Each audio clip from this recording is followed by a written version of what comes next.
Great,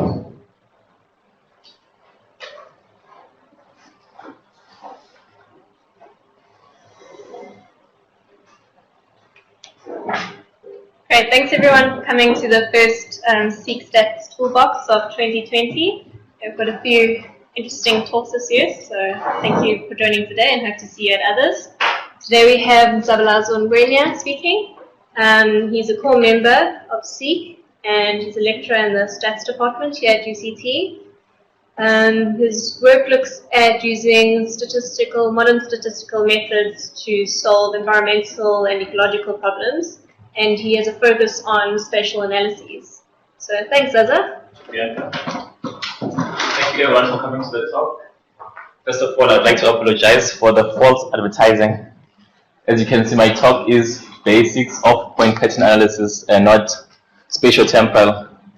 The reason being, when I was making my talk on spatial temporal point pattern analysis, I realized that there's a lot of ground to cover just to get everyone to understand spatial temporal analysis.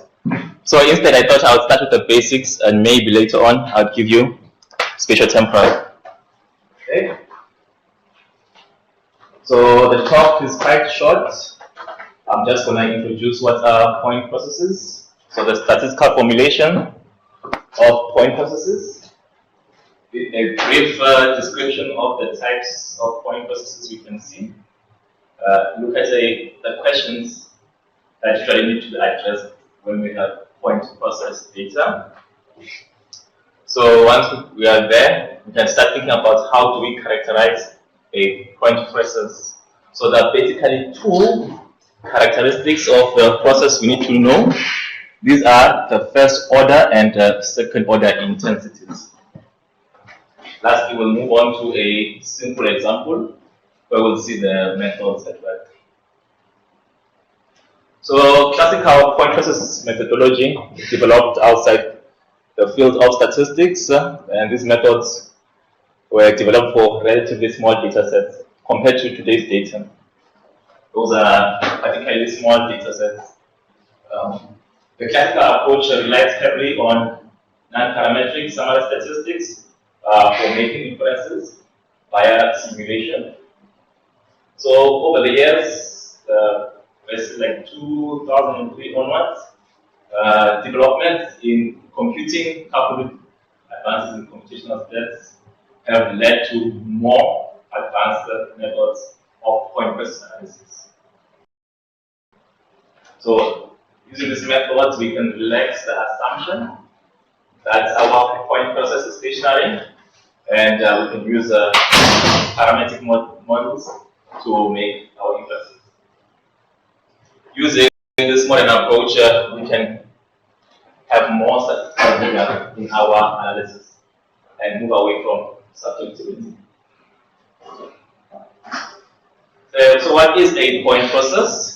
Basically just an ordered countable set of locations in a defined sampling window. So your sampling window is usually two-dimensional, but it could be two dimensions should you wish, in which certain events have been recorded.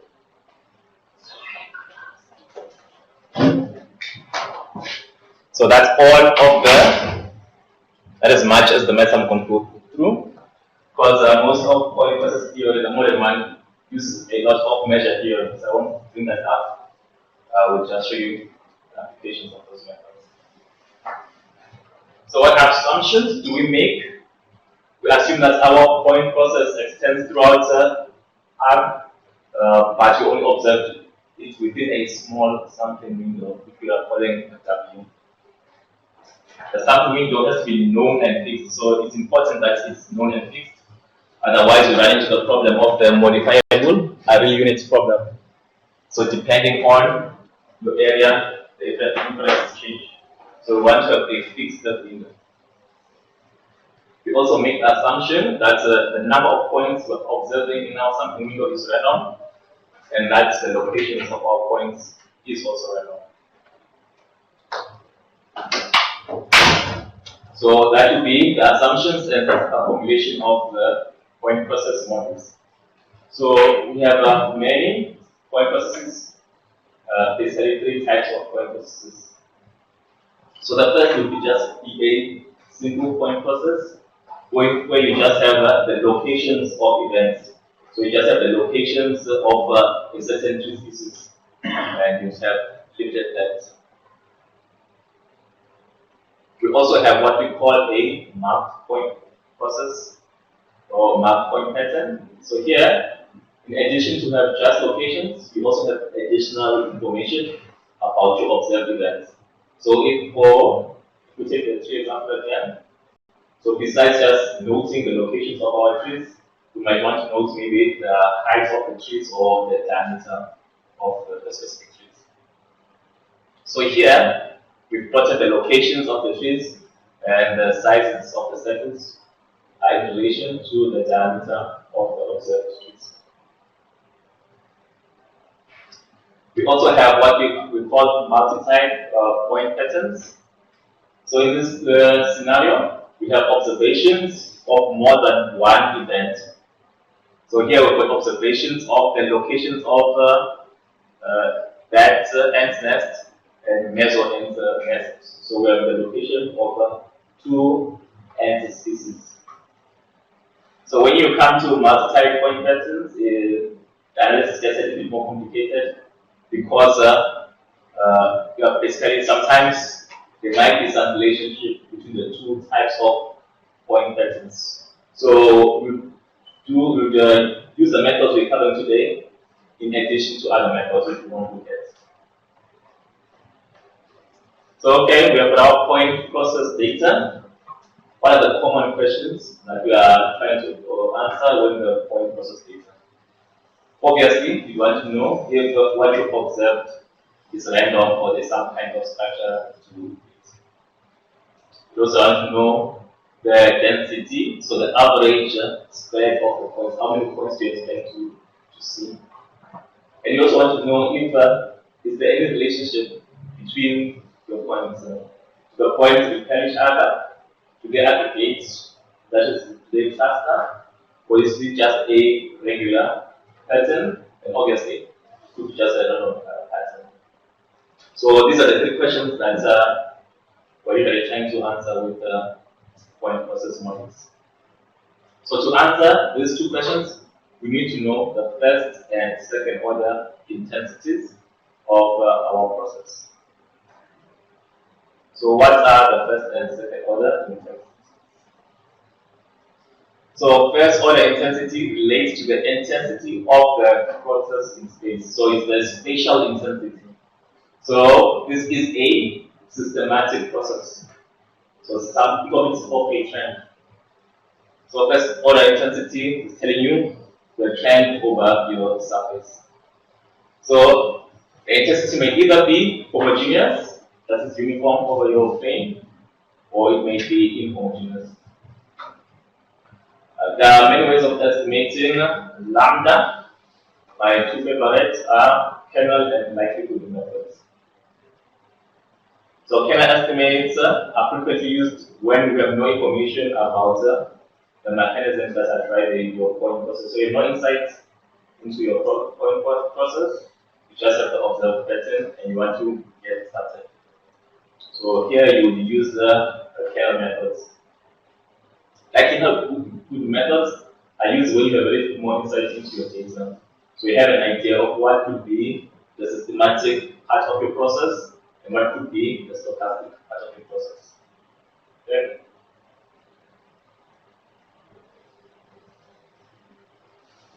So in kernel estimation, we commonly use the Gaussian kernel, but you can use many other kernels. And if our point process is assumed stationary, we can use a fixed bandwidth for our kernel. However, if your intensity is not homogeneous, then you can use a kernel of different sizes, so basically an adaptive kernel with various bandwidth values. So this is a trial and error, obviously. You try different bandwidth values and see which one is best for your process. So that introduces a bit of subjectivity, and how much of subjectivity we want some objective method. So the likelihood approach is a more objective. So if we have some information about the process, then we can model our intensity in a similar manner to how you model the mean for generalized linear models. Yeah? So now we are using the generalized linear GLM formulation for our points. So for most of this talk and for the analysis that will come, I will talk about stats. So that's a package for spatial analysis of point processes. So there are other packages, there's Planks, but Planks is using more of the classical methods of inference, which we said are subjective. So stats they implement the likelihood approach. So if you want to use the likelihood approach, it means you have some insights into your point process. If you assume your process is completely random, then you can use the function ppm, which is point process model, call in your data, and just specify which is analogous to a intercept only model. So you're saying there's no trend there, our process is random. If your process, you think that points in a process actually repel each other, I'll give you a scenario where this happens. Trees cannot be a certain distance next to each other. They should be each other in a certain space. So there should be some kind of a minimum distance at which they can be located. So there is some kind of inhibition. So if you want to model inhibition, you use the class of models called the Gibbs models. Here again, they're saying there is some kind of trend, so you need to specify the trend, and then you need to specify the stochastic part of your process. So maybe I didn't highlight this earlier on. When we have a point process model, we're assuming that you can decompose your process into basically two components: a systematic part and a stochastic part. So the systematic part you said is the trend. Then the stochastic part would be your clustering or inhibition mechanisms. So here you specify your trend, then you specify your interaction or inhibition mechanism. If you suspect that your point cluster that they aggregate, here you've got a little bit more options. There are three why we use class of models. What we call are inhomogeneous Poisson processes. So your process is still random in terms of intensity, but there is a trend in it. Okay? So it's a Poisson process, but with the irregular intensity. So it's a inhomogeneous point process.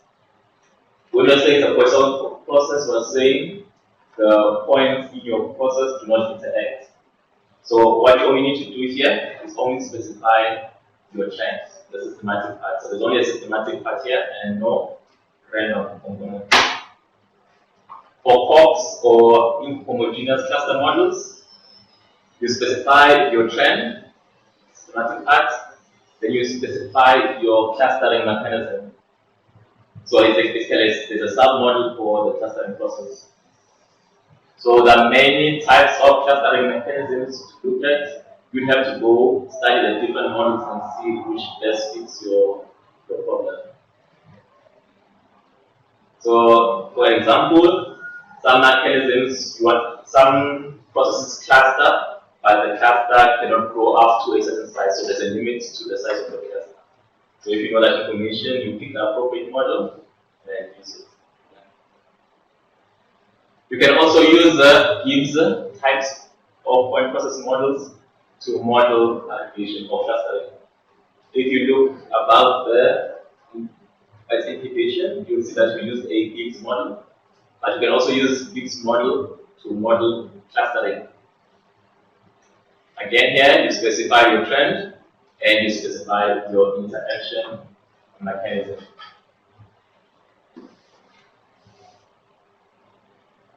So, a little bit of the details on the specified interaction. For Gibbs models, modeling inhibition, the interpoint interaction should be modeled using area interaction or layer saturation models. If you use any other model, you're modeling adaptation. Right? Then for Gibbs models, modeling all other interaction. For Gibbs models, modeling clustering, you can use all other processes.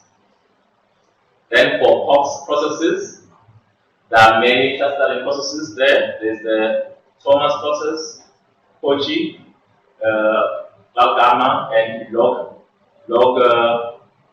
Gibbs Cox process. Log Gaussian Cox process, HGCT. So the details of those models, you can find them in the spatial file, where you have to interrogate the different models and see which of those models best suits your program. So you can see that the lexical approach is quite flexible and allows you to specify quite a lot of parameters of your process.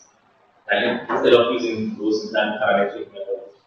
But we'll see this in finer detail when we're looking at our example. So we're able now to characterize first order intensity. What can you say about second order intensity? Okay, firstly, what is second order intensity? So second order intensity basically relates to the mechanisms so the mechanisms which relate to interpoint relationships. How do any two points relate to each other? How do groups of points relate to each other? So this is second order intensity. Obviously, this has to do with what? With the stochastic component of our point process. So second order for properties of point processes can be inferred using quadrant methods. In the quadrant method, you take your sampling window and you divide it up into quadrants. There is no specification for what is a good quadrant size, so that's subjectivity again. So not a good method. You can use fitted models. So if you are using fitted models, there are many approaches to estimating the parameters. Me being the continuous statistician, I prefer the likelihood approach. Why? Because if you're using likelihood approach, then you are being objective and you are drawing from probability theory. But you can also use summary statistics and other ways to estimate your fitted models. Lastly, and what is commonly done, you can calculate some summary statistics for your data, then you simulate from a Poisson process, you say, complete spatially random process, and see if your calculated statistic falls within the bounds of what would be a completed random process. If it deviates in or out, then you know that my process is not a Poisson or a random process. My only misgiving there would be the use of the summary statistics, but it's a valid method. A little bit more on the summary stats. So the summary stats that are used with simulation, most widely used one is the reduced K function. So it just tells you for any point in my sampling window, if I were to go a distance r away from my point, how many points do I expect around that point? Okay. That is with this K function. So what you usually do, you calculate the K function for different distances. Then you have a nice plot to see what is happening. So you know at a certain distance, do I expect more neighbors, do I expect less neighbors for my selected points. We also have what we call the pair correlation function. So the pair correlation function basically indicates are we clustering our points repelling each other, or is it just a regular pattern? So values of 1 indicate it's a Poisson process, that is complete spatial randomness. Values greater than 1 are telling us that our points are clustering in space. And if values are less than 1, it means our points are regular or push each other away in division. Okay. Again, you calculate GR for different distance values, and then you can say at certain distance, points will repel each other, and at certain distance, points attract each other. Okay, we said these functions are usually computed for various level values of R, of which are then plotted. We've got, so these two statistics assume that the intensity is uniform. So this is usually an unreasonable assumption. So we've got inhomogeneous analogs to K and GR. These are the L function, also called the inhomogeneous K function. And we also have the inhomogeneous pair correlation function. So to perform inference using these summary statistics, as I said, you simulate from a Poisson process and then see if your computed statistic or your data set falls within the bounds of what would be a Poisson process or not. Okay. So let's look at these methods in practice with a small example. So the approach I take here doesn't follow classical literature. I borrow both from classical literature and from modern statistics. So for statistical rigor, this is the approach I suggest. We use the non-parametric methods, which are based on simulation, as exploratory tools, because they are informative in themselves. Only that likely methods are better. Using the insights gained from our ETA, we can then be able to specify a parametric model. So now we know how we think there's some clustering. We look at the different models which can model clustering and pick the different ones. So we have some insight of what is happening now. Okay, so here I'm using the first data set you saw, that is a simple point pattern, where we just have the locations of Japanese searching trees. Yeah? So we only have one type of event, and we don't have maps. So only just know the location of the trees, you don't know the height of the trees, you don't have any other information. Though I don't show you here, another reason to favor using fitted models is that you can also include covariates in your models. So you might have the altitude of your something medium. So firstly, we're using the non-parametric methods to investigate our first order intensity, and in sparse that you use the function density.ppt. Then to explore the second order intensity, we do use a inhomogeneous K function. I'll show you why inhomogeneous K function. So we calculate the inhomogeneous K function for our data set. Then we simulate the envelope. We simulate from a Poisson process to check if our K form is from a Poisson or from a non-Poisson process. So this is the non-parametric estimation of our first order intensity.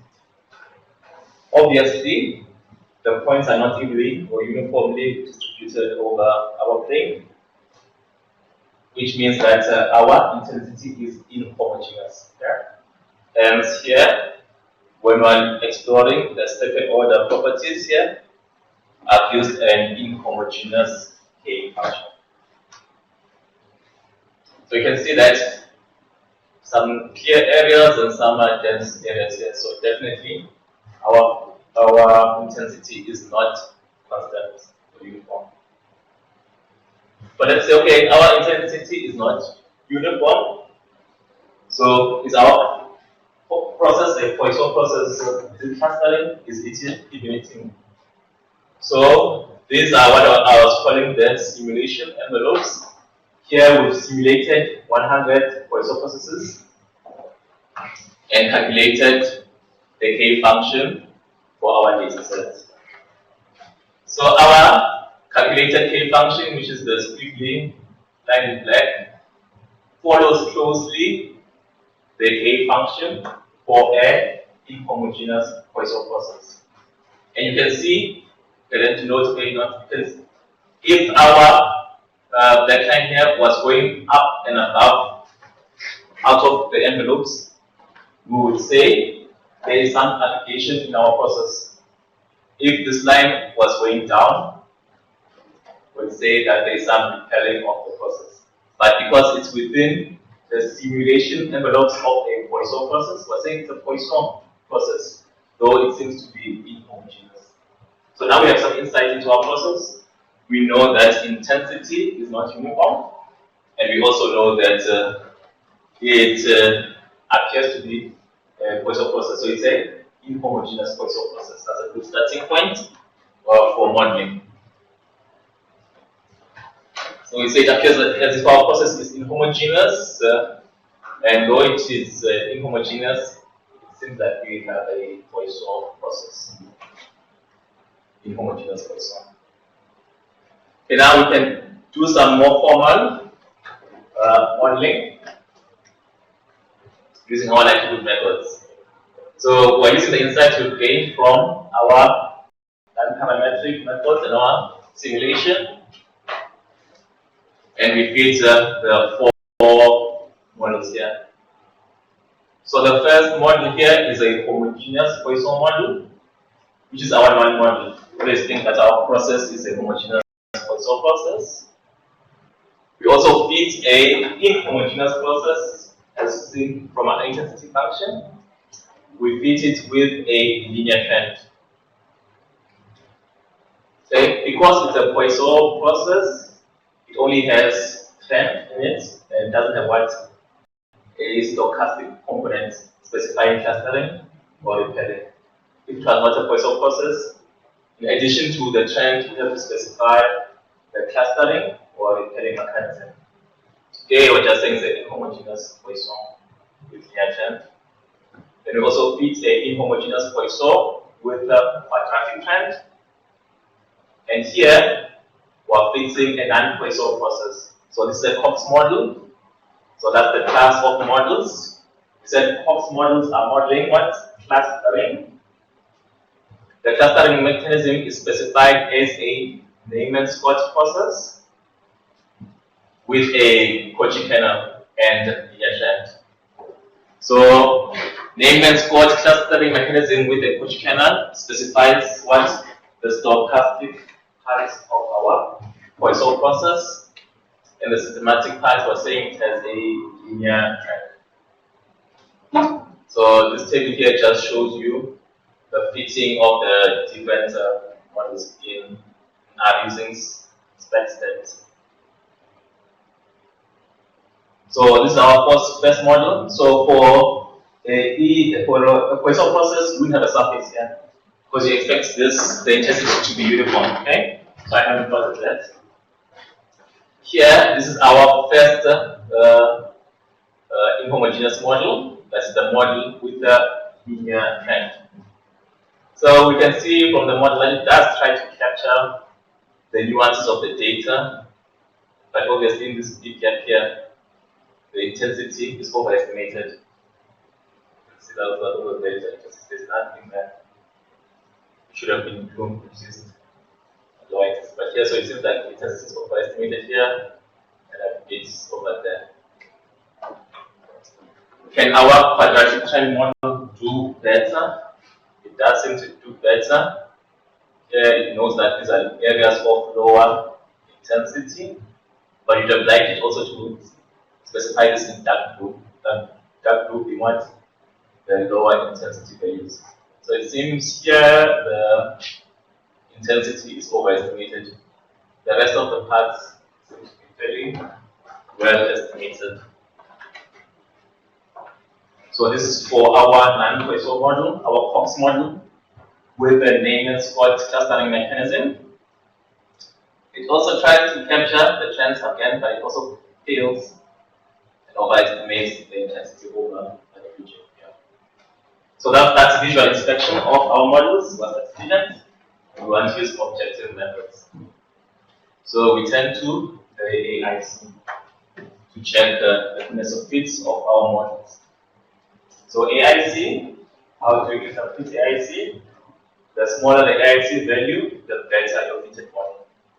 So from our 4 models, you can see that the inhomogeneous Poisson with quadratic trend is the best fitting model. And you could see that this was the one which was capturing more of the nuances of our point process. So we know that's our best model, but if you're doing proper statistics, you don't just pick a model, you have to diagnose the model. So model validation and checking. So you can look at the residuals, but this is also informative. You have to look down at side by side like that to actually see what is happening. Firstly, it doesn't seem like there's much to worry about. It doesn't seem like our surface is too healing. As you can see, the residuals are over a small range. Okay, be very careful with that. And no major artifacts in our plots over there. This is very basic. There are even more advanced ways of diagnostics. So we say, okay, this is our model. It seems to be doing relatively well. It captures the nuances of our data. So let's look at our model. Let's interrogate our model and explain further now. So that was the non-stationary Poisson process with what? With quadratic trend. So this is the spatial trend, or an estimate of the spatial trend function. So from the fitted model, we can infer that the Poisson, the point process is non-stationary Poisson process, and we can estimate the first order intensity as that.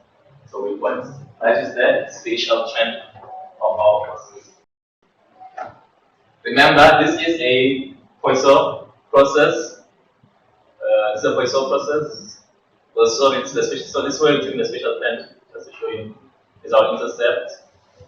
Those are the coefficients for the different. So coefficients for x coordinate, coefficient for y coordinate. So for any x, y, you know exactly what you should expect at that location.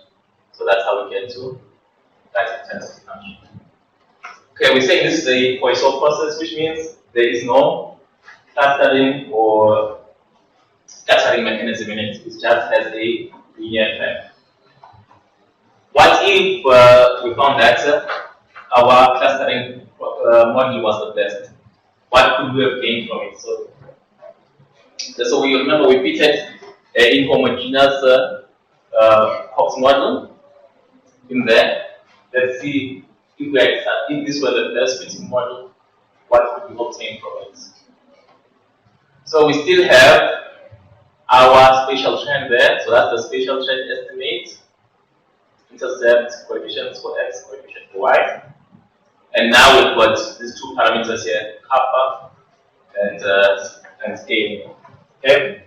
So these parameters are specifying our clustering mechanism. Okay? So it tells us, so kappa to the slide. So we can obtain an estimate as before for the spatial trend, and we now have additional parameters, kappa and r. So kappa specifies the intensity of clustering, and r indicates the radius of any cluster. So you know that your clusters, the maximum radius is 7.292 for your clustering. So this is quite a lot of information. You couldn't get this information when we're using the language. You can, but it's very subjective. This is small format. Rooted in probability theory. So this was for our Cox process with Neyman spot detection. Some other models have the additional parameter nu, and this provides an estimate of the basically the cluster size, how many points do you expect So nu plus 1 will give you the number of points, the average number of points for any cluster. So I hope then, okay, that's my last slide. So I hope you can convince them that you can do quite a lot using the parametric models and the likelihood approach, and it's more objective than if you were to use the non-parametric approaches. And you can do proper hypothesis tests, and everything is rooted in probability theory. So this is reproducible, unlike the non-parametric methods where I would choose a different pattern size, and you may choose a different pattern size. So what I was using there was StatStats package. Textbook is the Bible of spatial stats. But the problem with the point process is quite theoretical. Even myself, I want to work in point processes. So to beef myself up, I'm going to take probability theory again. That's really bad. When I use this probability theory, should be good for me. Then you can also look at Deagle, and also this is a very good text. And also Moeller specifies or discusses more about the parametric models you can use in point processes.